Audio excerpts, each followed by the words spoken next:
Hoy terminamos la serie Conceptos Bíblicos Fundamentales. Ya el tema 23, el tema último, se titula La salvación, pasado, presente y futuro. La salvación es pasado, presente y futuro. Pero antes de comenzar el tema de hoy, quiero hacer un rapidísimo recuento de lo último visto. Por eso le pedí a Abraham que corte rápido. Porque pues el Señor me ponía todo el tiempo. Estaba con esta predicación ya preparada y repasándola y todo el tiempo me ponía, chécalo una vez más lo otro. Y encima no terminamos todas las objeciones, la última enseñanza. Así que voy a hacer un recuento rápido del último tema, el juicio final de Dios. Las objeciones que normalmente escuchamos de los que no conocen a Dios respecto de ¿qué? De su juicio final. Recordemos que vimos los 3 primeros de 6. La primera objeción es la típica objeción, un Dios de amor no puede castigar. Un Dios de amor no te transforma en un Dios de ira. Y recuerdan, igual ustedes lo checan en la última enseñanza que ahí lo subimos al internet, ¿no? Pero lo cierto que un Dios de amor no puede castigar. ¿Será cierto esta afirmación, esta objeción al Dios vivo? Lo cierto es que es todo lo contrario, dijimos. Todo lo contrario. Es precisamente porque Dios es un Dios de amor, por lo que Él debe de castigar el pecado, el mal. Y dijimos un ejemplo clásico, si alguien le hace un mal a su hija, a su nieta, a su nieto o a su ser querido, qué feo que la autoridad diga, no, pues él no puede ser castigado porque tiene tal o cual cosa, influencia o dinero. No, Dios es un Dios que por amor debe de castigar el pecado. Dios no olvidará un crimen, ninguno, precisamente porque el amor de Dios es eterno. Y amor y justicia es como juicio, amor y justicia son las dos caras de una misma moneda. Nunca pueden concebirse de forma separada. En el amor hay justicia y en la justicia hay amor. Si no amara, pues qué necesidad de ver de que se haga justicia. Si no amo, que no tiene caso. Un Dios de amor debe de castigar el mal, el pecado. Quizás la expresión máxima y más famosa del amor de Dios es Juan 3:16. Dijimos, porque de tal manera amó Dios al mundo, a todas las personas, que ha dado a su Hijo unigénito. ¿Para qué? Todo aquel que en Él cree no se pierda, mas tenga vida eterna. El amor de Dios solo se comprende así cuando pensamos en la seriedad de lo que significa perderse, perecer, morir eternamente. La muerte segunda, ya lo estudiamos, el lago de fuego. El perecer espiritualmente es eterno en esencia porque es espiritual. El castigo es serio, muy serio, es sin esperanza porque es eternal. Y por eso serio, muy serio es su amor. Tan serio como la vida misma de su propio Hijo. Por eso no podemos menospreciar la sangre del único Hijo de Dios, de nuestro Señor Jesús. Es imposible. Juan 5:24 cité y dice, de cierto os digo, el que oye mi palabra y cree al que me envió, tiene vida eterna. Y luego siempre la relación es bien clara. ¿Con qué cosa? La salvación, el evangelio, Jesucristo. ¿Con qué cosa? Con la resurrección de los muertos. Están íntimamente relacionados, porque en el versículo 25 de Juan 5, el versículo que sigue, dice, de cierto os digo, viene la hora y ahora es, cuando los muertos oirán la voz del Hijo de Dios. Y los que la oyeren, vivirán. Amén. ¿Cuántos queremos oír la voz de Jesús? Vamos a oír la voz de Jesús. Imagínense ese día esplendoroso, glorioso, que oigamos la voz de Cristo y seamos arrebatados para siempre estar con el Señor. Cuando se sienta triste, pues imagínese el día que vendrá eso, que no está lejos. y verá que toda tristeza desaparece, mis hermanos. Nos llama a tener fe y confianza de manera que Él pueda ser el que nos libra de toda condenación y salvarnos de una muerte segura. Que Él es el ¿quién es Él? Nuestro Salvador, decimos, ¿verdad? El dueño de nuestra vida, Señor. Pero también Él es el juez del juicio final. Ahí en Juan capítulo 5, unos versículos antes, en el 22, dice, todo el juicio dio al Hijo, el Padre. Y en el 27 dice, y también le dio autoridad de hacer juicio. Él tiene toda la autoridad, lo veníamos cantando, ¿verdad? Y aquel que va a ser nuestro juez, que es el juez de jueces, en este juicio final también, es también aquel que sufrió en esa cruz el castigo de todos los pecados, de todos los males, de el pasado, el presente y el futuro. ¿Y eso lo hizo para qué? ¿Para a favor de quién? De todos los que nos arrepentimos y creemos. De manera que nosotros, los que creemos, los que entregamos nuestra vida a Cristo, no tengamos nunca jamás que sufrir el castigo. ¿No se da cuenta cómo justicia y amor se están relacionados? ¿No se pueden concebir separadamente? Esa gente lo dice de esa manera porque por ignorancia, porque no conoce el amor de Dios. Si conociera el amor de Dios, si entendiera la cruz de Cristo, ¿cómo menospreciarla? Imposible. El Hijo de Dios murió por nosotros. ¿Para qué? Para que no debamos de sufrir ese castigo. Entonces, ¿cómo la pregunta venía a decir? La primera pregunta en contra de Dios era, si Dios es amor, ¿por qué va a castigar? Está la ira de Dios. Ya lo explicamos. Todo el castigo de la justa ira de Dios, ya Él la sufrió en la cruz por nosotros, por amor. ¿Cuántos dicen amén? Amén. No hay excusa por eso, mis hermanos. Quien se mantenga indiferente, me vale. ¿Qué hay? Sí, siempre lo mismo, la Biblia. Hay que sí, mucho que amor y que amor. Me mantengo indiferente a ese llamado de Dios. No hay arrepentimiento y ni fe en Cristo. Inevitablemente perecerá, como dice la palabra de Dios. Pero no es por falta de amor de Dios. Sufrirá el castigo eterno, no por falta de amor de Dios, sino por falta de su amor, de no entender y de rechazar ese amor de parte de Dios hacia nosotros. Objeción 2. Esa objeción 1 la dije un poco larga. ¿Saben por qué? Porque es importantísima, mis hermanos. Hay cristianos que todavía viven en esa objeción. Y es porque no han entendido este amor de Dios. Objeción 2, que dice la gente que no conoce de Dios. Pero millones de personas en los siglos anteriores a Cristo y millones de millones después, desde entonces, nunca han oído hablar jamás de Jesús. ¿Y ellos qué? ¿Cómo va a ser justo que Dios los condene por no creer en Jesús? Es que nunca lo hará de esa manera. Dios nunca condenará a alguien por no creer en lo que nunca ha oído. ¿Se imagina? Condenar a alguien por lo que no escuchó. O sea, no es algo, si nosotros lo entendemos, ¿usted cree que el Dios que nos dio este entendimiento no tenga esa suficiente magnanimidad, humildad, comprensión, misericordia? Claro que sí, mis hermanos. Juan 15, 22 al 24, ahí está eso. Si yo no hubiera, 22, Juan 15, 22, si yo no hubiera venido ni les hubiese hablado, no tendrían pecado, pero ahora no tienen excusa por su pecado.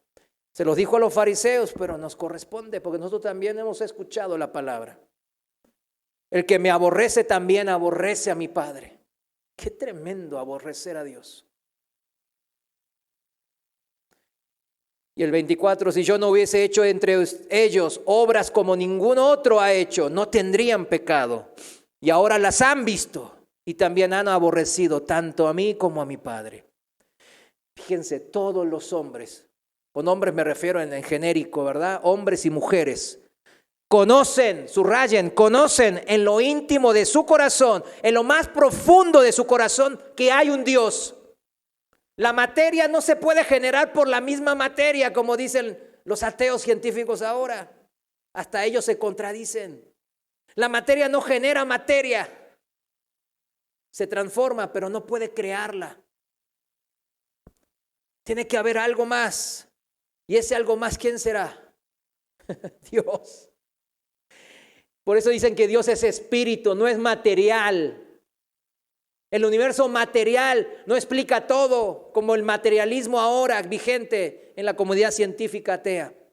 El universo ofrece amplísimas evidencias fehacientes, imposibles de refutar, científicas, de la existencia de un Dios. ¿Qué Dios será?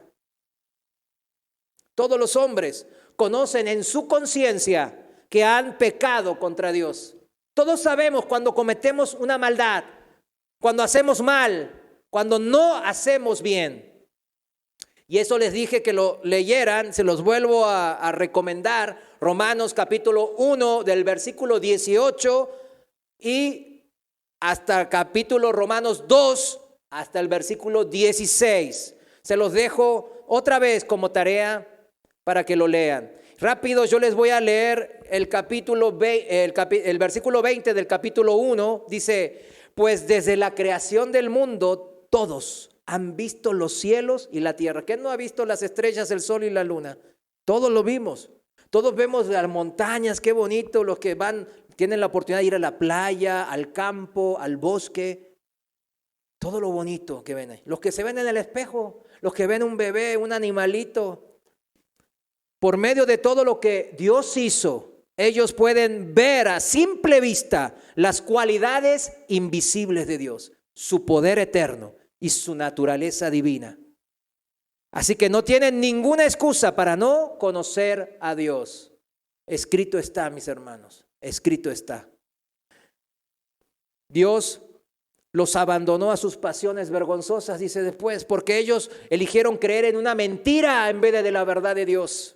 Porque Dios, aunque tenga el poder, jamás tuerce elecciones libres, jamás manipula, jamás maliciosamente, ni engaña, ni miente, ni traza de torcernos en nuestros pensamientos, sino trata de guiarnos en amor, que es muy diferente. En el capítulo 2, versículo 15 dice, ellos demuestran, o sea, la gente que no conoce de Dios, que nunca leyó la Biblia, que nunca entró a una iglesia de sana doctrina, demuestran que tienen la ley de Dios, la palabra de Dios, la revelación de la verdad de Dios escrita en el corazón, porque su propia conciencia y sus propios pensamientos o los acusan o bien les indican que están haciendo lo correcto. Está escrito, mis hermanos. Aquellos que confiesan sus pecados y se arrojan a la misericordia de Dios serán perdonados. No hace falta ninguna obra, sino humillarse ante Dios. La muerte y el sacrificio de Jesús en la cruz hace que sea perfectamente justo que Dios perdone a estos pecadores, a usted y a mí, incluso aunque no hayamos escuchado de Jesús. Eso está en Romanos 3, 25 y 26. No lo voy a leer por falta de tiempo. Búsquelo y léalo. Romanos 3, 25 y 26. Los hombres serán juzgados. Con esto quiero cerrar la objeción número 2. Los hombres serán juzgados por su respuesta ¿a qué? A la luz de la revelación de la palabra de Dios que han recibido. Y no serán juzgados por una luz que no han visto. No según la luz que nunca han tenido. De acuerdo a la luz que tengan, Dios los va a juzgar. ¿Y quién mejor que Él para saber medir, verdad? ¿Quién mejor que Él? En Él no hay injusticia, no hay maldad. Objeción 3, que ahí nos quedamos la vez pasada. Sería injusto, dice la gente que no conoce de Dios, que ignora del amor de Dios. Dicen ellos, objeción 3, sería injusto por parte de Dios castigar a alguien durante toda la eternidad por los pecados, por muy grandes que estos sean, como Hitler, como Mussolini y Stalin, que mataron a millones de personas. Sería injusto aún para ellos que han cometido durante esos pecados durante un breve periodo de tiempo en sus vidas. Y breve puede ser una vida entera quizás, menos la etapa de niños, claro. 70 años, 80 años, 90 años, cometiendo maldades, injusticias, pero por eso toda la eternidad. Hasta uno lo puede decir, oh, pues sí, tiene cierto principio razonable lo que dices. Pero vimos bien claro las dos objeciones que había en esto. Esta objeción, esta tercera objeción se basa en un malentendido doble, dijimos. Y el primero era que da por supuesto que aunque hayan pecado en esta vida temporal, aquellos que rechazan a Dios y a Cristo van a cesar, dejar de pecar y de ser pecadores en la vida venidera. Dan por supuesto eso, que no es cierto.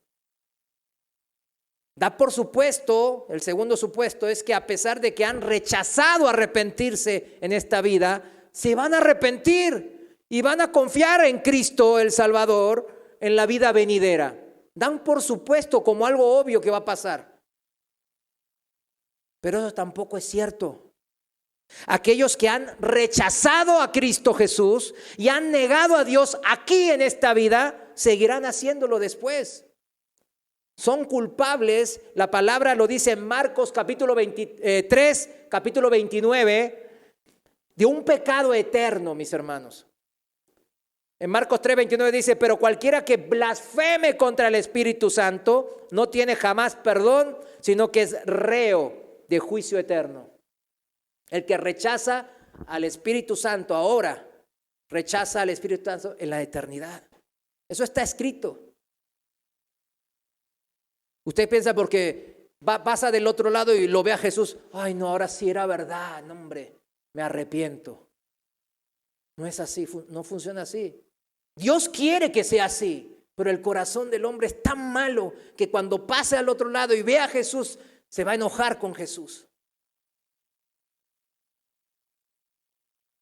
Va a andar sufriendo de envidia.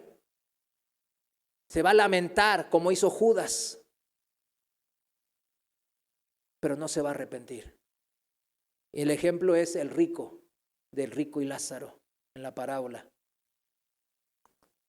Opción 4, que es la que ya no vimos. Si todo esto fuera verdad, dicen la gente que no conoce de Dios. Si todo eso fuera verdad, un Dios de amor impulsaría a las personas a arrepentirse y a creer incluso contra su voluntad. Porque Dios sabe que es el castigo eterno. Y ellos por ignorancia quizás lo menosprecien. Así que Dios, incluso en contra de su voluntad, los va a hacer arrepentirse y creer. Miren, los que hemos vivido una vida cristiana ya unos años, ¿cuántas veces el Señor nos hizo la manita de gata? ¿Cuántas veces nos arrodilló? Hoy estaba hablando en mi familia del trato de Dios. Y en la Biblia está escrito que hay de aquellos que caen en ese trato. Porque el trato de Dios es justo y no deja nada en lo oscuro. El dedo en la llaga, pero bien puesto. ¿Y usted cree que Dios haría eso? No lo haría, mis hermanos. Dios no va a obligar a nadie a arrepentirse y a creer incluso contra su propia voluntad. Una de las cosas que diferencian a los seres humanos de los animales, de los vegetales, de un árbol, es la posesión de una voluntad libre.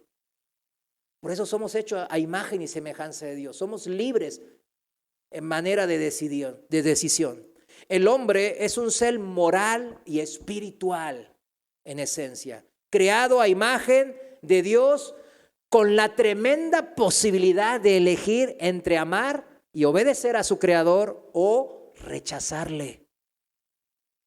Dios no le quitará esa voluntad libre a un ser humano, no, si así lo creó Dios, sino que se contradice el Señor. Ni siquiera con el propósito de salvarle va a hacer eso, mis hermanos. Porque si lo hiciera, lo que salvaría ya no sería un ser humano, sino un animal, un vegetal o una máquina, porque ya no tiene voluntad propia. ¿Se da cuenta? Por eso, ¿cuánto tristeza hay cuando no quieren saber de Cristo. Nuestros seres queridos rechazan a Cristo. No saben lo que se pierden en esta vida y más en la venidera. Y viven tras la galleta, como siempre les digo. Y después ni siquiera lo tienen esa galleta. Increíble. Y además Dios no es un dictador, mis hermanos. El ser humano tiene la posibilidad de rechazarle y de resistirle y seguir existiendo en la eternidad. Dios no es como el hombre que dice, ese tipo ya no lo aguanto, ojalá que no existiera. Y Dios podría hacer que no existiera alguien, claro, así, en un pensamiento. Pero Dios no es así, Dios no es caprichoso, Dios no hace acepción de personas, Dios es amor. Por eso toda persona creada va a existir por la eternidad, porque Dios nos creó a su imagen, nos dio la eternidad y la puso en nuestra alma. Y Él no se contradice, mis hermanos. Por eso no obliga. Objeción 5. ¿Vieron que todas estas preguntas, verdad que sí, alguna vez se las han topado? Ustedes mismos o de gente que no conoce de Dios o que dice conocer de Dios. Fíjense, yo era muy así de estas preguntas. Objeción 5. El que las mentes de las personas se concentren en lo que les ocurrirá después de la muerte, dicen estas personas, les distrae y les retrae de hacer todo lo que pueden hacer en sus vidas aquí y ahora en esta tierra. O sea, nomás tú andas predicando de lo que vendrá en la vida venidera, el juicio final, el regreso de Cristo, pero no, déjanos vivir, disfrutemos ahora, comamos y bebamos. Y luego veremos qué haremos con el Señor. Es al revés, ¿vieron? Es justamente al revés. Ellos están cayendo en la trampa del diablo. Vamos a patear la bolita. Todavía tengo vida. Al revés es. Creer en el cielo y en el infierno llena de un ¿qué? De un significado infinito. Todos nuestros pensamientos, actitudes, acciones, obras en nuestras vidas en la tierra. Lo que relativiza, degrada, trivializa, livianiza, vamos a llamarle, los valores morales, espirituales, eternales del hombre, es ¿qué cosa? Rehusar a creer en el cielo y en la tierra. Es lo contrario. Pero les aseguro, por eso dice la Biblia que cuando uno es mejor ir a un funeral que a un casamiento. Cuando uno va al funeral, ¿de qué se acuerda? De que uno también va a morir. Uno también va a estar en ese ataúd. Y el Señor dice, eso no es todo. La muerte para un cristiano nomás es una puerta. Pasamos de una vida a otra. Es como estar en un lugar y estamos en otro lugar y mucho mejor. Objeción última, que les voy a decir las 6. Solo un monstruo inhumano, sin sentimientos, cree en un infierno eterno y predica acerca de él. A mí me lo dijeron. Sí. O sea, ¿por qué predicas de un infierno eterno? Y solamente alguien desalmada y sin sentimientos puede. No hay amor ahí, no hay amor. Pero fue Jesús mismo, Jesús, el Dios de amor, que más nos enseñó, no solo del amor, sino con lágrimas. Él dijo y anunció la realidad del infierno. Habló más que nadie en toda la Biblia de este tema, el infierno, el castigo eterno. Aquel que murió para salvarnos del infierno nos avisó y nos avisa de que no murió porque sí. Y Él se lamentó por los que no se arrepienten.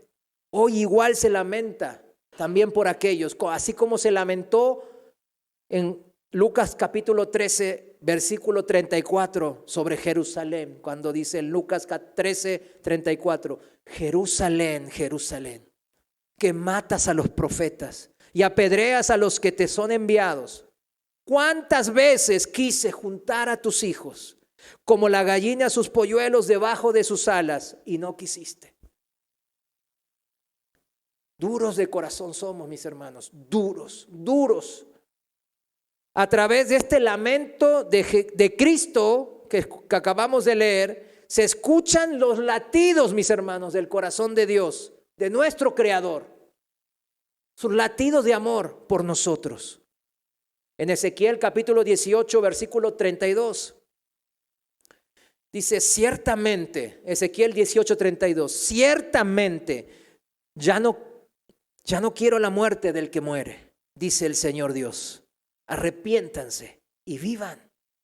Arrepiéntanse y vivan. Seremos sabios si seguimos el ejemplo de aquellos incontables de millones que a lo largo de todos los siglos se arrepintieron y vivieron eternamente y para siempre junto al Señor. En 1 Tesalonicenses capítulo 1, versículo 9 y 10, Reina Valera actualizada, dice así, versículo 9 dice, se convirtieron de los ídolos a Dios. ¿Cuántos estaban en los ídolos, verdad? De los ídolos a Dios para servir al Dios vivo y verdadero y para esperar de los cielos a su Hijo, a quien resucitó entre los muertos, a Jesús, quien nos libra de la ira venidera. ¿Quién nos libra de la ira venidera? Jesucristo.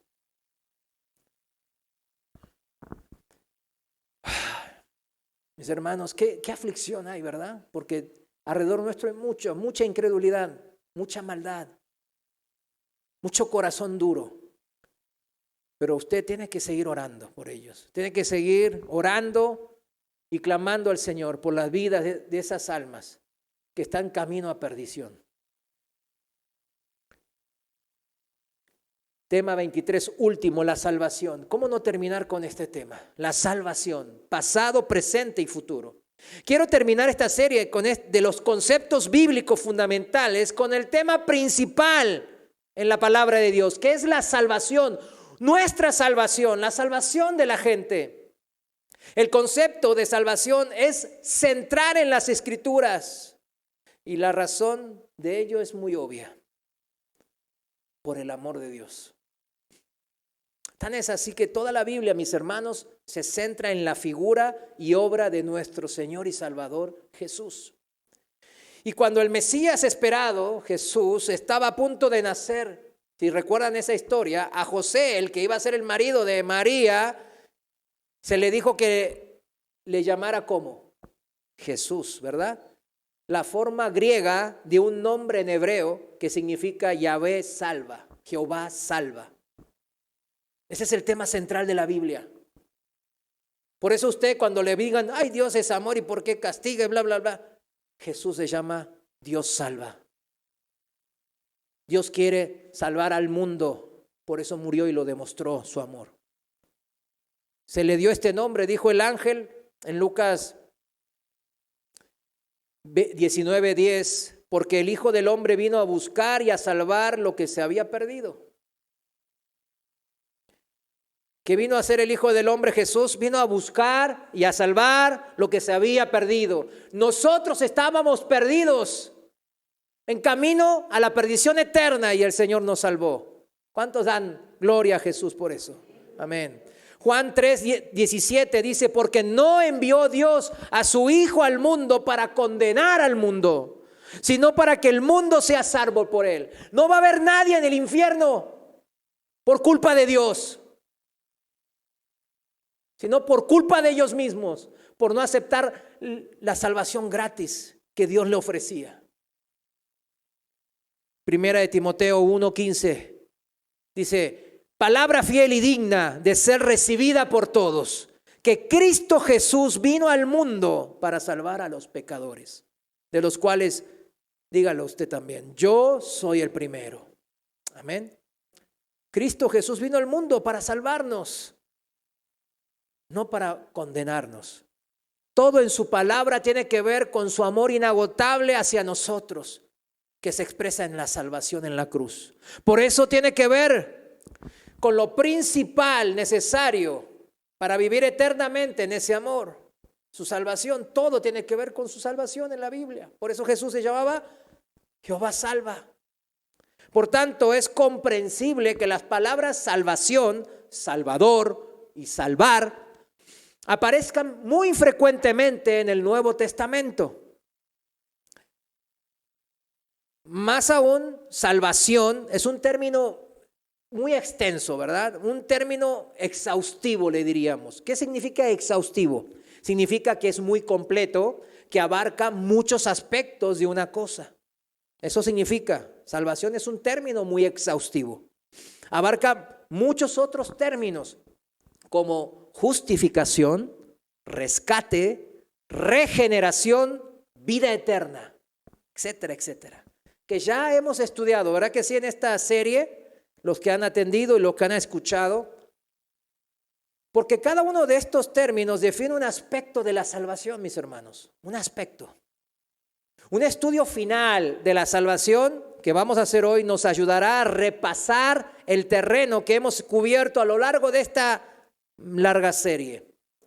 Las connotaciones amplias, ¿no?, que tiene esta palabra salvación. El verbo, fíjese, el verbo griego salvar, soso o soso, con S y después con Z.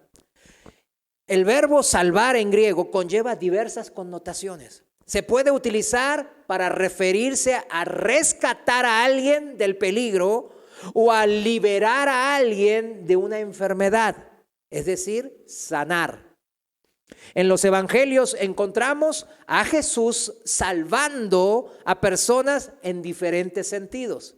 Rápidamente, por ejemplo, en Mateo 14, 30 y 31, se lo digo para los que anotan, Mateo 14, 30 y 31 dice, en respuesta al llamamiento de Pedro, dice, Señor, llámame. ¿Recuerdan en la barca que se bajó Pedro y después vio las olas, la marea y los vientos y hoy se empezó a faltarle la fe? Se empezó a hundir y dijo, Señor, sálvame. Y Cristo le rescata de ahogarse. Ahí está el término, soso. Sana a una mujer de una larga enfermedad y comenta a Jesús en Lucas 8:48, hija, tu fe te ha salvado, vete en paz. Qué tremendo, ¿verdad? Y a otros dicen, ay, pero qué fácil, ¿no? Pero lea el contexto de Lucas 8:48, después en su casa. Ella se humilló totalmente ante el Señor, confió en Él. Jesús le aseguró a un hombre cuya hija acababa de morir, no temas, solo cree y ella será salva. Y después procedió a ir a la casa del hombre y resucitó a su hija, Lucas 8:49 al 56. En otros lugares, no obstante, Cristo utiliza el término salvar en un sentido moral y espiritual. ¿En qué sentido lo utiliza? Moral y espiritual. Así le dijo a una mujer pecadora, pero arrepentida, en Lucas 7:48 y versículo 50 también, tus pecados te son perdonados. Tu fe te ha salvado. Ve en paz, le dijo. Ahora bien, es en este sentido, en el espiritual y el moral, en el que se utilizan más frecuente este verbo griego salvar en el Nuevo Testamento. Salvado, salvación, es siempre en relación, casi siempre en relación a esto espiritual y moral. Muchos de los actos de Cristo de sanidad física y de liberación de demonios, etcétera, también sirven como ilustraciones de ¿qué cosa? De la salvación en un nivel espiritual. En Juan capítulo 9, cuando nuestro Señor da vista a un hombre que había sido ciego desde su nacimiento, Cristo utiliza esta salvación física como una ilustración de su habilidad para dar vista espiritual a los ciegos espirituales. Juan 9:39 dice así, Juan 9:39, Reina Valera, para juicio he venido yo a este mundo, para que los que no ven, vean, y los que ven, sean cegados. En la traducción viviente se entiende más este pasaje. Lo voy a leer en la traducción viviente. Dice, yo entré en este mundo, porque Cristo estaba ¿en qué mundo? El espiritual. Y entró al mundo material, al mundo creado. Yo entré en este mundo para hacer juicio. ¿Qué? ¿Juicio? Para dar vista a los ciegos. Para dar discernimiento significa, mis hermanos. Y para demostrarle a los que creen que ven, ¿quiénes eran ellos? Los religiosos, los fariseos, los escribas, los que pensaban que con sus buenas obras se iban a salvar de alguna manera. Y para demostrarles a los que creen que ven, que en realidad son ciegos. ¿Pero por qué hace eso? El Señor no tiene amor. No, para que despierten también y sean salvos. Es en la salvación, en este nivel moral y espiritual, en lo que estaremos especialmente, y no, sino exclusivamente interesados nosotros hoy a lo largo de esta enseñanza. Ahora bien, puesto que se trata de un término exhaustivo, o sea que abarca mucho la salvación, porque denota lo que Dios ha hecho, está haciendo y hará por el creyente. Ha hecho pasado, está haciendo presente y hará futuro. ¿Por quién? Por nosotros. Se habla de ello en 3 tiempos entonces: pasado, presente y futuro, como se llama el título del día de hoy. La salvación, pasado, presente y futuro. La salvación en el pasado, mis hermanos, según el Nuevo Testamento, Dios desea que todos los hombres sean salvos. Amén. Y para eso Cristo se ha dado a sí mismo como rescate por todos los hombres. Vayamos a 1 de Timoteo capítulo 2, versículo 3 al 6, en la Reina Valera actualizada. 1 de Timoteo capítulo 2, versículo 3 al 6, Reina Valera actualizada, versículo 3 dice, así dice la palabra de Dios: esto es bueno y aceptable delante de Dios nuestro Salvador, quien quiere que todos los hombres sean salvos y que lleguen al conocimiento de la verdad. Porque hay un solo Dios y un solo mediador entre Dios y los hombres, Jesucristo hombre, quien se dio a sí mismo en rescate por todos, de lo cual se dio testimonio a su debido tiempo. Jesucristo hombre representa al Dios que se hizo hombre, a Jesús que entró en la dimensión material del universo creado. Ese es el Jesucristo hombre. No es que Jesucristo no sea Dios. Lo digo como comentario porque, híjole, hasta en estas cosas la gente que no conoce de Dios pelean, ¿verdad? Las buenas nuevas son, por tanto, esa salvación al alcance de todos. ¿Al alcance de quién? De todos. Todos. Ay, Hitler también tuvo su chance. No sé si la tomó o no, yo no soy Dios. Dios sabe. Stalin también tuvo su chance. El mocha orejas, ¿se acuerdan de uno que ese también tuvo su chance? O tiene su chance, no sé si está vivo todavía. El que me encontré aquí en la cárcel Puente Grande, el hermano, que ya se fue con el Señor, que era uno de los sicarios de los años 60 y 70, más 700 tantos, ahí tengo su carta que me la escribo a puño y letra. 700 y tantos asesinó él. Y él decía, yo no tengo salvación ante Dios. Y le decían del evangelio, no, yo no, todos menos yo no puedo, no puedo. Y fue un gran predicador, y lo veremos dentro de un futuro cercano. Al alcance de todos, aunque se lleva a efecto solo cuando las personas ¿qué? Creen.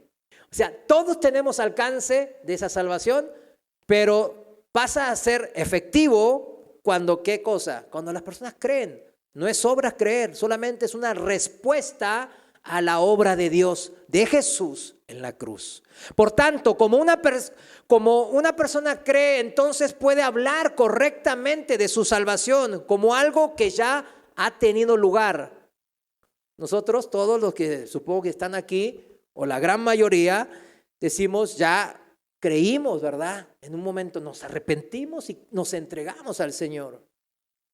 O sea, no necesitamos limitarnos a decir, espero ser salvo algún día. Eso quedó bien claro con esta serie, ¿no? Nadie estamos, ay, me tengo que merecer esta salvación. Ay, no, ¿cuándo seré salvo? Ay, voy en buen camino.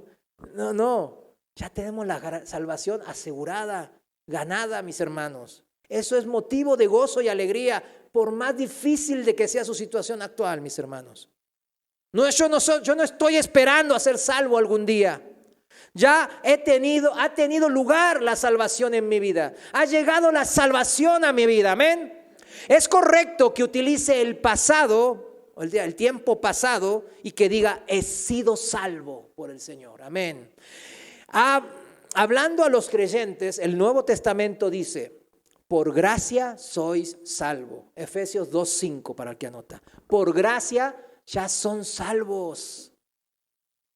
Eso no significa que los creyentes ya han experimentado o hayamos experimentado la salvación en su plenitud. Puesto que algunas fases, vamos a llamarlo de esa manera, fases de la salvación todavía están ¿en dónde? En el futuro. Porque nosotros somos seres que viven dentro de ¿qué? Del tiempo. No somos dioses. Dios es eterno. Él no vive dentro del tiempo. Él creó el tiempo. El que crea el tiempo está fuera del tiempo. Claro, si no, ¿cómo va a estar dentro del tiempo el que crea el tiempo? ¿Verdad que es ilógico? Fíjense que gente estudia 40 años científicos y qué sé yo, y no entiende esto. Nosotros somos ignorantes, no tenemos estudios, pero lo entendemos tan fácil, ¿verdad? El que creó el tiempo está fuera, por eso es Dios eternal. Y nosotros vivimos en este tiempo y por eso tenemos facetas de la salvación que todavía no hemos vivido porque está en el tiempo futuro, que todavía no vivimos. Pero sigue siendo, fíjense, escuchen bien, pero sigue siendo cierto que ciertas fases de la salvación se efectúan y completan en el momento en que una persona se entrega verdaderamente y personalmente a Cristo. Eso es cierto. Cuando usted se entregó a Cristo, hay cosas que son ya presentes y fehacientes y ya se efectuaron y completaron. ¿Qué serían? Número 1, el perdón. Número 1, ¿qué? El perdón. En el caso de la mujer pecadora que mencionamos en Lucas capítulo 7, en la casa del fariseo Simón, Cristo utiliza el tiempo perfecto 3 veces. Sus muchos pecados le son perdonados. Tus pecados te son perdonados. Y la tercera vez fue, tu fe te ha salvado. Lucas capítulo 7, versículo 47, 48 y 50 para los que anotan. De forma similar, el apóstol Juan dice en Primera de Juan capítulo 2, versículo 12, Primera de Juan capítulo 2, versículo 12, Reina Valera, os escribo a vosotros, dice el apóstol, hijitos, porque vuestros pecados os han sido perdonados, subrayo, han sido perdonados por su nombre, el nombre de Cristo Jesús. Amén. Y el apóstol Pablo también escribe en Colosenses capítulo 2, versículo 13.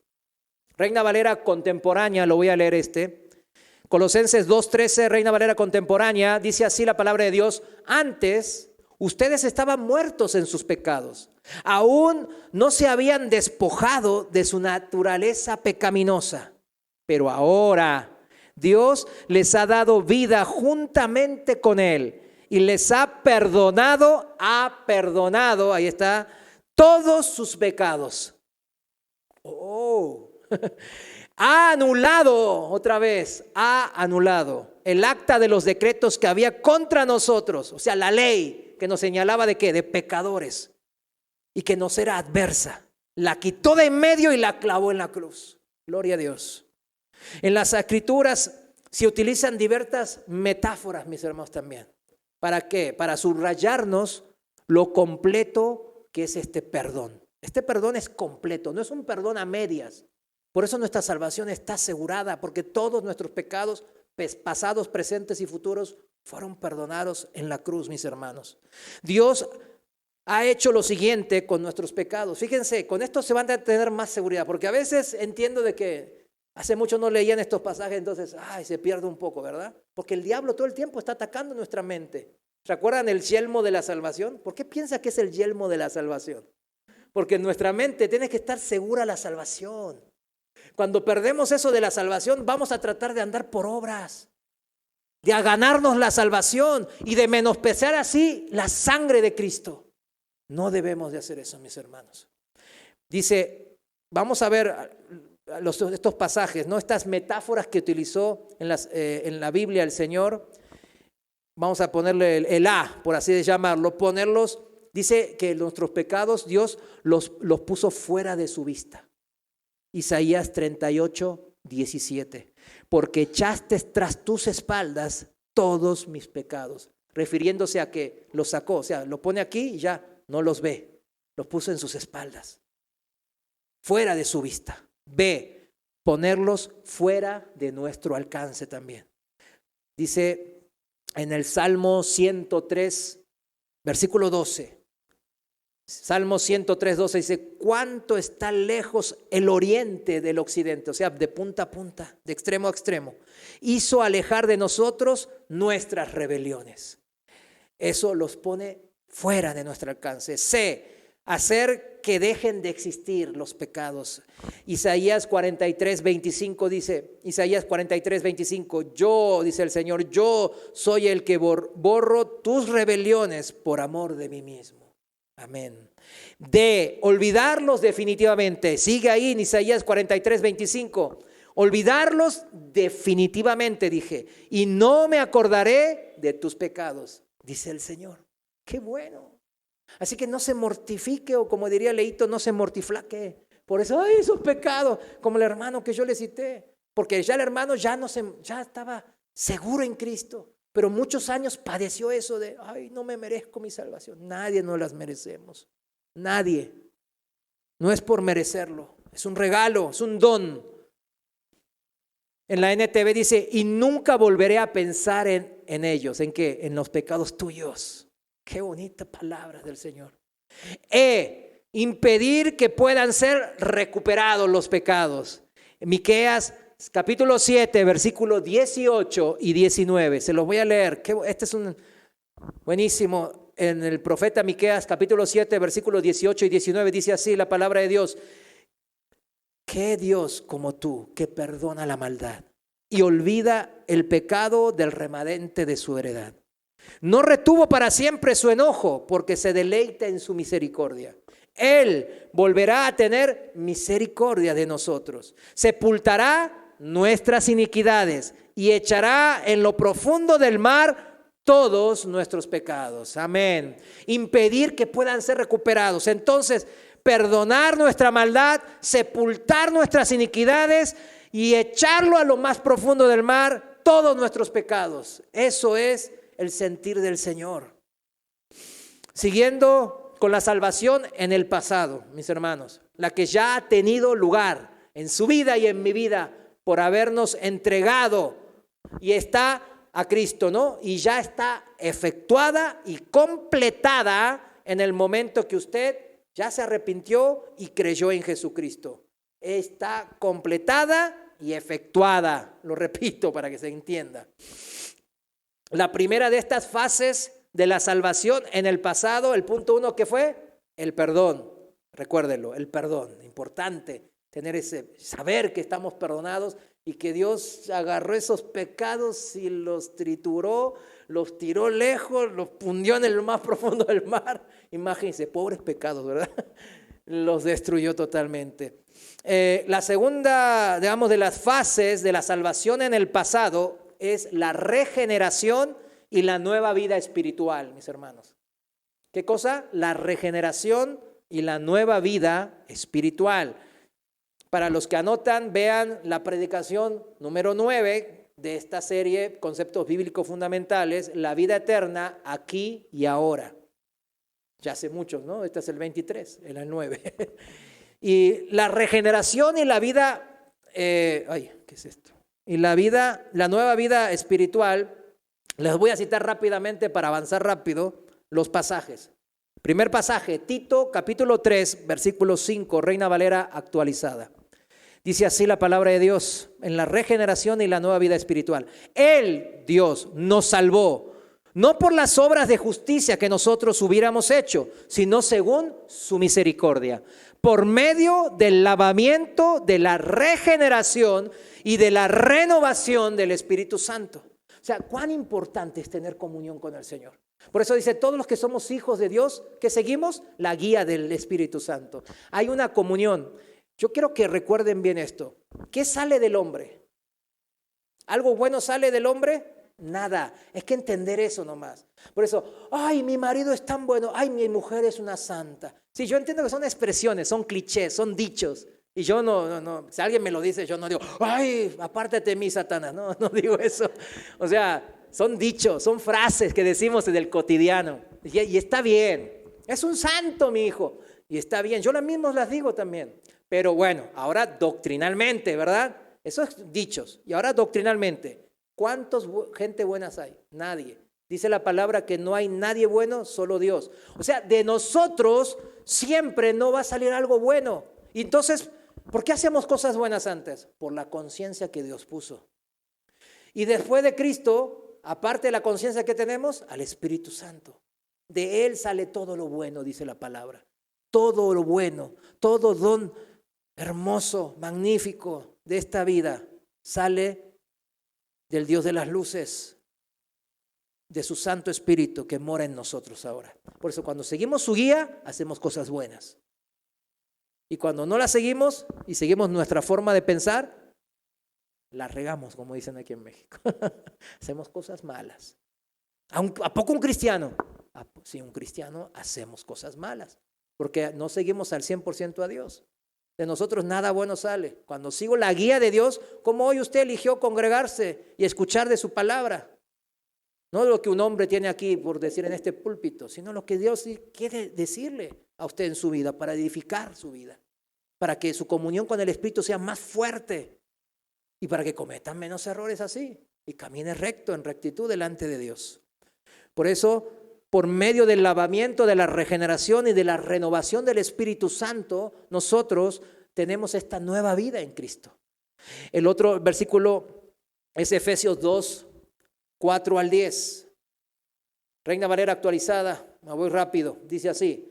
Pero Dios, quien es rico en misericordia, a causa de su gran amor con quien nos amó, aun estando nosotros muertos en delitos, nos dio vida juntamente con Cristo. Por gracia son salvos. Y juntamente con Cristo Jesús nos resucitó y nos hizo sentar en los lugares celestiales. Ahí está. Nos hizo sentar. ¿Estamos sentados ya en los lugares celestiales físicamente o estamos ahí ya? No, estamos aquí. ¿Sí me entiende?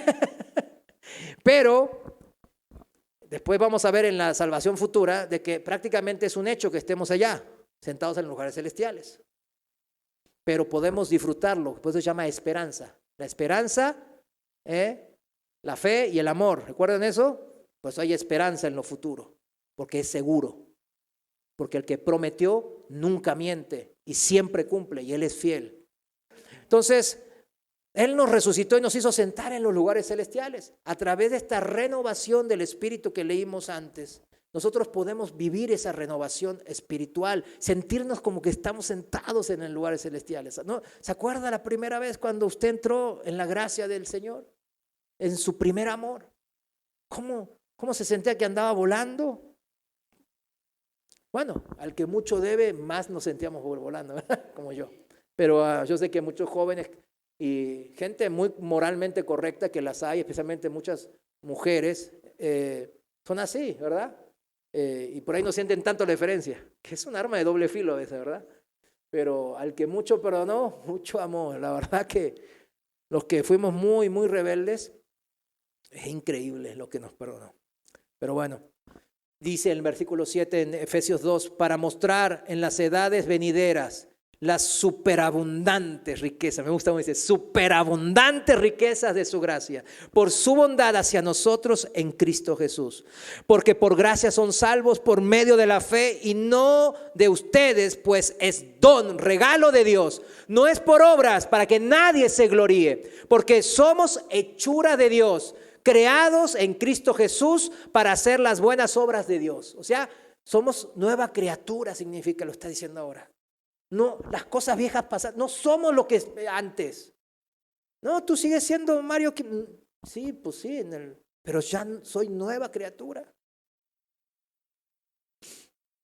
Y el último versículo que avala esto de la regeneración y la nueva vida espiritual es 2 Corintios 5:17. 2 Corintios 5:17, Reina Valera actualizada, sigo, y dice, de modo que si alguno está en Cristo, ¿cuántos estamos en Cristo? Amén. Nueva criatura es. Las cosas viejas pasaron y aquí todas son hechas nuevas. Amén. Es un proceso, pero es un proceso, mis hermanos. Tiene que ser un proceso.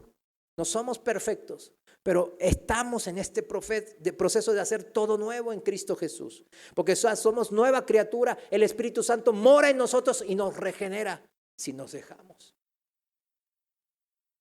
Otra fase de la salvación en el pasado, cuando entregamos nuestra vida a Cristo. La primera, ¿qué es? A ver, rápido recordatorio. La primera, dijimos, perdón. La segunda, regeneración y nueva vida espiritual. Y la tercera, la reconciliación con Dios. Eso es nuestra salvación cuando nos arrepentimos y creímos en el Señor. Hubo una reconciliación con Dios. Estábamos rebeldes y peleados, éramos enemigos de Él. Para esto, los que estudian pues, en la predicación sexta, el tema 6, la reconciliación, el camino a la paz. Ahí está este tema, ¿no? De la reconciliación con Dios. Romanos capítulo 5, versículo 11, Reina Valera actualizada. Reina Valera actualizada, Romanos capítulo 5, versículo 11, dice así, y no solo esto, sino que nos gloriamos en Dios por medio de nuestro Señor Jesucristo, mediante quien hemos recibido ahora la reconciliación. O sea, ya nos reconciliaron con el Señor. ¿Cuántos dicen? Gracias, Señor. Ahora seguimos. Salvación en el presente. Vimos la del pasado. Hay perdón, hay regeneración y hay reconciliación. Cuando creímos y nos entregamos al Señor Jesús. La salvación en el presente no solo tiene que ver, la salvación en general, como tema exhaustivo que dijimos, no tiene que ver solamente con el pasado de la persona, afecta también el presente de la persona. Un buen ejemplo para comenzar es el de Zaqueo. ¿Recuerdan a Zaqueo, al chaparrito? Se puede leer en la historia, para los que anotan, Lucas capítulo 19, capítulo 19, versículo 1 al 10. Es una bonita historia, que a mí esta fue una de las que más me llegó. En la iglesia que yo iba, miles de veces la había escuchado esta historia. Nunca penetró en mi corazón. Pero cuando realmente me humillé ante Dios, ¿cómo? Yo me sentía súper Zaqueo. Pero bueno, dice, cuando la salvación llegó a la casa de Zaqueo, ¿qué pasó? No solo le trajo perdón por el pasado, sino que alteró esa salvación de forma dramática, drástica. ¿Qué cosa? Su estilo de vida presente. Su conciencia social también comenzó a sensibilizarse. ¿Qué significa conciencia social? Pues por los otros, el vecino, el prójimo. Se ofreció a devolver por cuatriplicado, o sea, 4 veces los impuestos que se había llevado de más. ¿Se dan cuenta lo que produce la salvación? Más aún, ya no podía él alegrarse solamente por conseguir y ganar mucho dinero para él mismo o para su familia, aunque fuera de forma legal. No podía alegrarse por eso, mientras otros conciudadanos, hermanos, prójimos, vecinos a su alrededor eran pobres. Y dijo, la mitad de mis bienes doy, ¿a quiénes? A los pobres. Ese fue su segundo dicho de Zaqueo. La preocupación por los pobres, los enfermos, los discapacitados ha sido siempre, póngale así, la marca, vamos a decirle entre comillas, la marca del verdadero cristiano. Un cristiano que es indiferente al pobre, al enfermo y al disválido, el discapacitado, al necesitado, ese necesita un ajuste de tuercas, por decirlo así. Aquellos que han sido salvados a través del Evangelio de Cristo tenemos la responsabilidad de comportarnos de tal forma, ¿de qué forma? Como hizo Zaqueo, en todas nuestras relaciones de la vida, que adornen, como dice la Biblia, adornen ¿qué? La doctrina de Dios, nuestro Salvador, en nuestra vida. Es decir, demostrar lo atractivo que es el Evangelio, mostrando sus efectos prácticos por medio de nuestra forma de vivir. Ay, es bien sencillo, ¿verdad? El cristianismo no es tantas veces me voy a ir a no sé qué, voy a congregarme sin nunca faltar, aunque ayuda a congregarse. Después, ay, ya usted dijo, hermano, de que no sé. No. Ayuda y es un mandato de Dios congregarse. Pero, volvemos, no somos religiosos, nos enfermamos, llegan familiares que no sé cuánto, tenemos viajes, hay trabajo, X o Y, pasan muchas circunstancias en nuestras vidas, que Dios sabe, ¿verdad? Así que el Evangelio tiene que ser atractivo a la gente, nosotros viendo nuestro testimonio, eso es lo que quise decir. Eso está en Tito capítulo 2, versículo 11 al 14. Tito, epístola pastoral, Tito capítulo 2, versículo 11. Y se lo voy a leer rápido, pues yo sé que el tiempo ya ha pasado. Y dice así: porque la gracia salvadora de Dios se ha manifestado a todos los hombres, enseñándonos a vivir de manera prudente, justa y piadosa en la edad que, en un futuro, presente, renunciando a la impiedad y a las pasiones mundanas, aguardando la esperanza bienaventurada, la manifestación de la gloria del gran Dios y Salvador nuestro Jesucristo, quien se dio a sí mismo por nosotros para redimirnos, salvarnos de toda iniquidad y purificar para sí mismo un pueblo propio, celoso de buenas obras. Nosotros somos celosos de buenas obras, mis hermanos, no porque nos salvan, sino porque es lo mínimo que podemos tratar de hacer por lo que Cristo ya hizo por nosotros. Estas cosas habla, dice la palabra, y aquí me exhortó a mí el Señor. Estas cosas habla, me dijo. Exhorta y reprende con toda autoridad, que nadie te menosprecie. Hay que hablar, mis hermanos, que nadie le menosprecie. Hable el Evangelio, exhorte, hable y predique con su ejemplo. Aquí tenemos, miren, otra área en la que la salvación debe controlar lo que hace un cristiano en su vida. Cristo lo pone de esta manera. Marcos capítulo 8, versículo 35, Reina Valera actualizada. Mire cómo lo pone el Señor de esta manera. Porque el que quiera salvar su vida, la perderá. Pero el que pierda su vida por causa de mí y del Evangelio, ¿qué cosa? La salvará. Nos ayudará a comenzar a comprender esta afirmación, el que observemos que la palabra griega que aquí se traduce como alma conlleva un amplio rango de significados. Vamos a centrarnos en dos. Puede hacer esta palabra alma referencia solo a la vida física de alguien, como en Mateo 2:20, cuando atentaban con la vida del niño Jesús, ¿verdad? Y dice en Mateo 2:20, los que atentaban contra la vida del niño han muerto, ¿verdad? Entonces, acá habla de un alma, pero habla de una vida física. También se refiere la palabra alma a la vida ¿qué? Interior, a todo lo que hace que la vida sea más que solo la existencia física o material. El amor, la energía, el intelecto, las emociones, las habilidades, los talentos, los deseos, las ambiciones. Todo eso es más que la vida material, ¿verdad? Que no pueden tocarse, no pueden verse.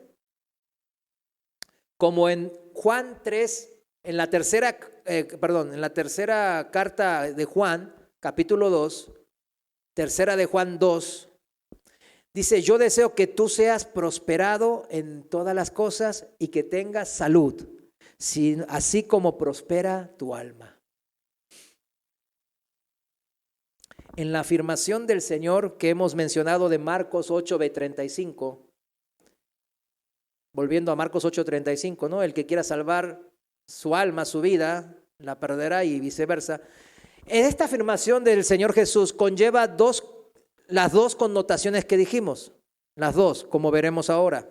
Pero, ¿cómo puede uno salvar la vida o el alma perdiéndola? Parece del principio una contradicción. De hecho, es posible comprenderlo solo si recordamos que esta época presente no es la única que hay. Existe otra, es decir, el reino de Dios venidero. Este era el contexto de que el Señor Jesús enseñó en esta lección de Marcos capítulo 8:35. Porque en Marcos capítulo 8:38, 3 versículos después, Reina Valera actualizada, versículo 38. Pues el que se avergüence de mí y de mis palabras en esta generación adúltera y pecadora, el Hijo del Hombre se avergonzará también de él cuando venga en la gloria de su Padre con los santos ángeles. Cristo acababa de anunciar, fíjense bien el contexto de todo este capítulo 8. Cristo acababa de anunciar que las autoridades de Jerusalén, los líderes religiosos, le iban a llevar a la muerte. Pedro, el principal de sus discípulos, anticipando que eso, si él pensaba, si eso llega a ocurrir, bueno, si ejecutan al Señor, a Jesús, también, pues, a mí también me van a matar. Así le pensó Pedro.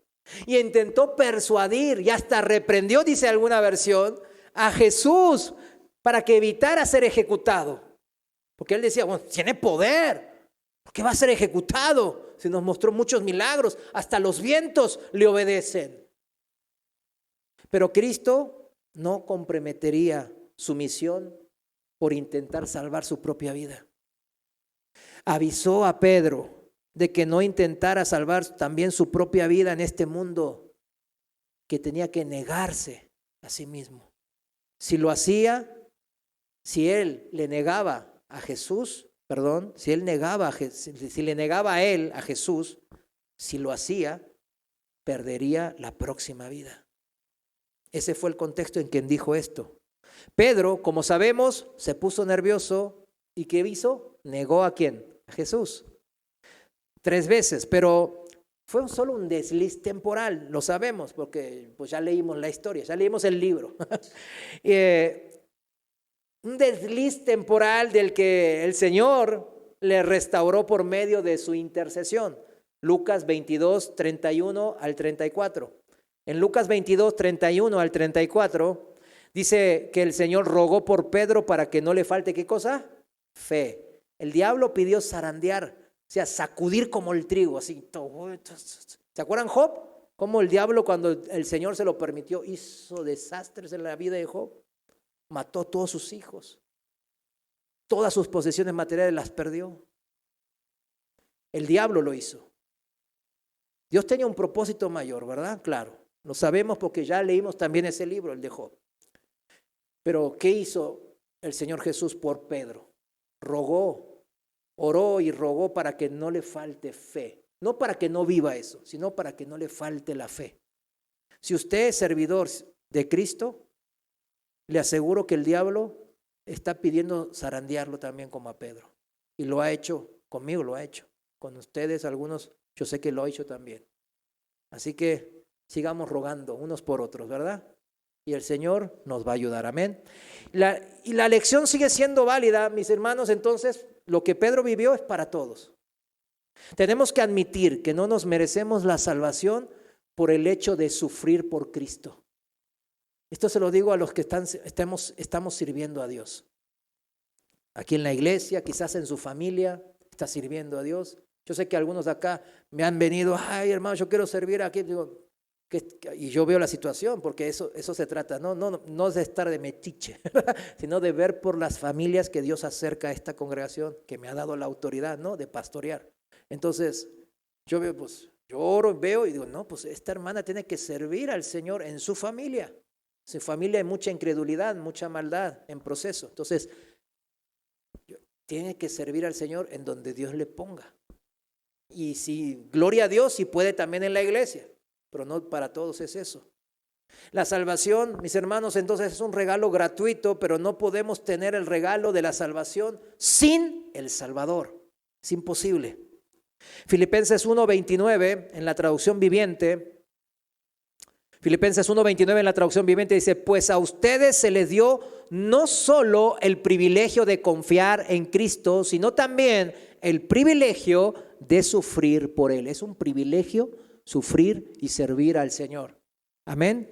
¿Cuántos dicen amén? Si está sirviendo al Señor y se le hace muy sufrido, pues deje de servir. Mejor cuidar su corazón y su alma que perderse, ¿verdad?, por andar queriendo ganarse algo o X. No. Es un privilegio sufrir por el Señor, mis hermanos. Supongamos, por tanto, que nos enfrentamos, mis hermanos, a la situación de que tenemos que, como Pedro, escoger entre negar y renunciar a Cristo para salvar nuestra vida física en este mundo. O mantener nuestra fe en Cristo siendo leales a Él, aun que perdamos nuestra vida en este mundo. Entonces tenemos que estar dispuestos, mis hermanos, de antemano. No a ver qué onda. No, de antemano dispuestos a perder nuestra vida en este mundo y asegurarnos así que la salvación para el mundo venidero. Ese es el compromiso del cristiano, mis hermanos, ni más ni menos. Es que se ha aguado tanto el cristianismo moderno. Pero este es el cristianismo real porque es el que está en la Biblia, mis hermanos. Yo no soy exagerado, aunque se escucha exagerado por los tiempos en que vivimos. Si salvamos nuestra vida en este mundo negando a Cristo, la perderemos en el mundo venidero. ¿Palabras de quién? De Jesús, no de mías. Más aún, la vida en este mundo no es algo que podemos poner, mis hermanos, en una urna, en una caja fuerte para guardarla y protegerla. ¿Verdad que no? Yo me puedo ir a un búnker. ¿Vieron que los ricos están construyendo búnkers ahí en lugares súper secretos con comidas para 30 años, antinucleares y las venden? Ahí en Dallas hay, no siquiera lejos. Están haciendo las venden las más baratas creo que a $10 millones. Hacemos una cooperacha y después hacemos un sorteo. El que la saca se va al búnker. Pero vieron que queremos asegurarnos, ¿vieron lo tonto de querer asegurarse algo en este mundo? No hay nada seguro. Yo puedo tener dinero, poder, influencias, y ya el otro día murió un hombre que tenía más de $60 mil millones, tenía 10 guaruras, todo, y se murió de infarto a los 62 años, joven. Ni tanto dirán algunos, pero sí, para estas épocas es joven. La vida, mis hermanos, la conclusión es esa, hay que vivirla ahora. El cristianismo es ahora, en el presente. Sus energías, su tiempo, ambiciones o deseos, amor, habilidades, talentos, han de ser invertidas en otras personas y proyectos. La cuestión es, ¿en qué lo invierte? ¿En qué invertimos nuestro tiempo, energías, todo lo que el Señor nos da en esta vida? ¿En qué lo está invirtiendo? ¿Como Zaqueo después de convertirse al Señor? ¿O como Zaqueo antes de convertirse al Señor? Piénselo, en serio se lo digo. El creyente es llamado a hacer todo lo que hace, que lo haga de corazón. ¿Como para quién? Como para el Señor. Colosenses 3:23. Y entregar todo el tiempo y energía que pueda, ¿a quién? Al Evangelio de Cristo, en donde esté, en donde lo ponga el Señor. No tienen que ser todos pastores y servidores. Si invierte su vida de esta manera, eso le representará toda clase de sacrificios y abnegación, se lo aseguro. Pero al que tiene mentalidad mundana, el que no cree, le parecerá que el creyente, que el que vive así, está perdiendo el tiempo, desperdiciando su vida. Pero en realidad, todo lo que el creyente hace para Cristo o invierte en Cristo y en los intereses que tiene el Cristo de salvar a todas las almas del mundo, tiene un significado que permanente y eterno. Sus resultados durarán, ¿para cuándo? Para siempre. Juan 12:25. Los que, lo voy a leer en la traducción viviente, los que aman su vida en este mundo la perderán. Los que no le dan importancia a su vida en este mundo la conservarán por toda la eternidad. Promesa de Dios.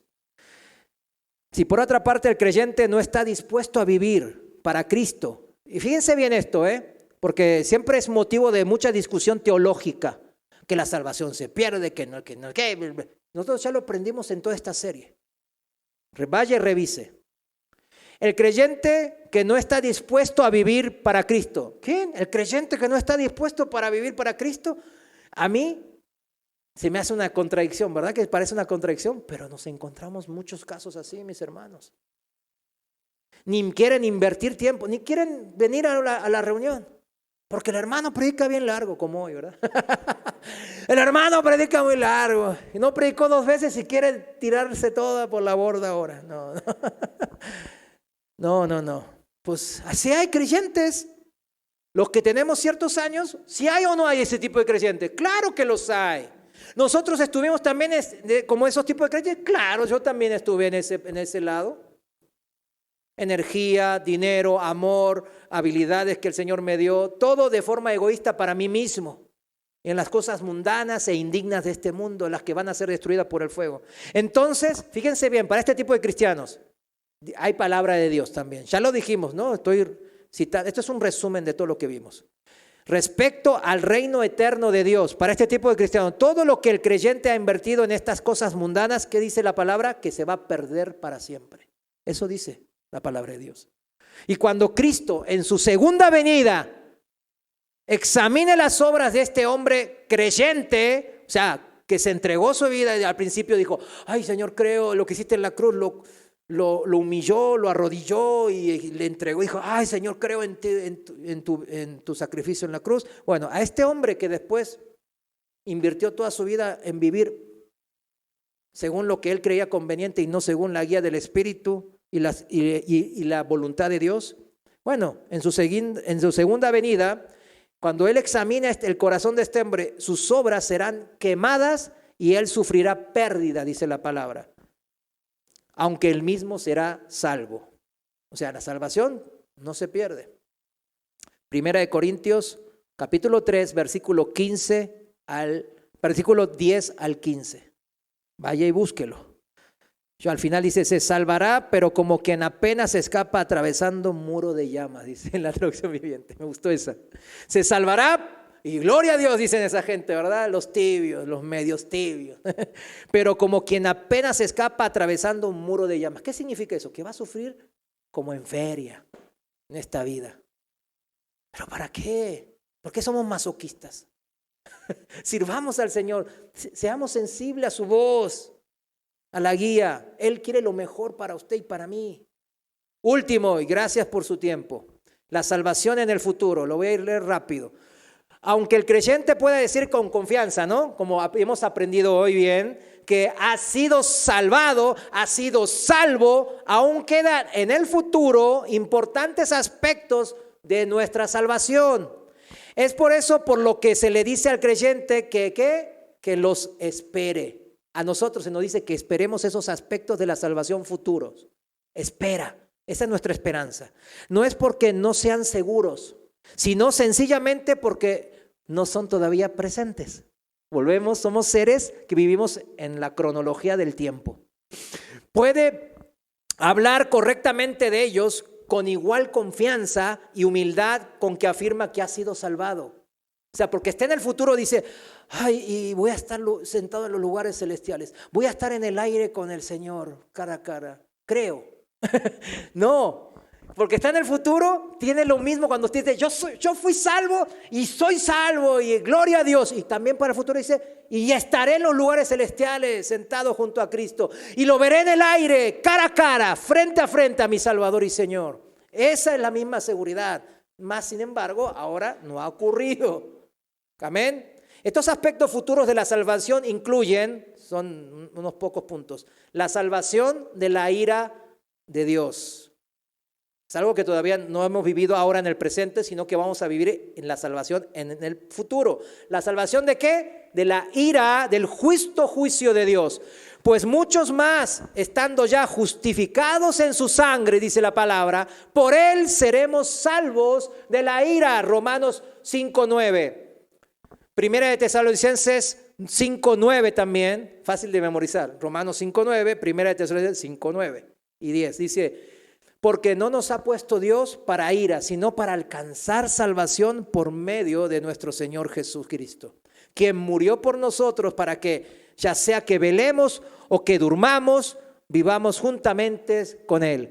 Que velemos o muramos, significa que estemos vivitos y coleando o que hayamos ya muertos en lo físico, ¿verdad? Pero también se puede interpretar que estemos dormidos, ¿verdad? Espiritualmente hablando en esta vida, como que estoy diciendo, ¿verdad? Otro aspecto del futuro, de la salvación, el punto 2, es la redención de nuestros cuerpos físicos. ¿Cuántos quieren otro nuevo cuerpo espectacular, semejante al de Cristo? ¿Verdad que todos? Los jóvenes, algunos dirán, no, yo estoy bien con mi cuerpo. Ya van a ver unos años, ¿verdad? Decimos, los que tenemos unos años más, decimos, sí, van a ver dentro de unos años cómo todo duele, ¿verdad? Yo no entendía, algunos decían, ay, me duele la ciática. Y un día sentí el dolor de la ciática. Digo, no, Satanás me golpeó.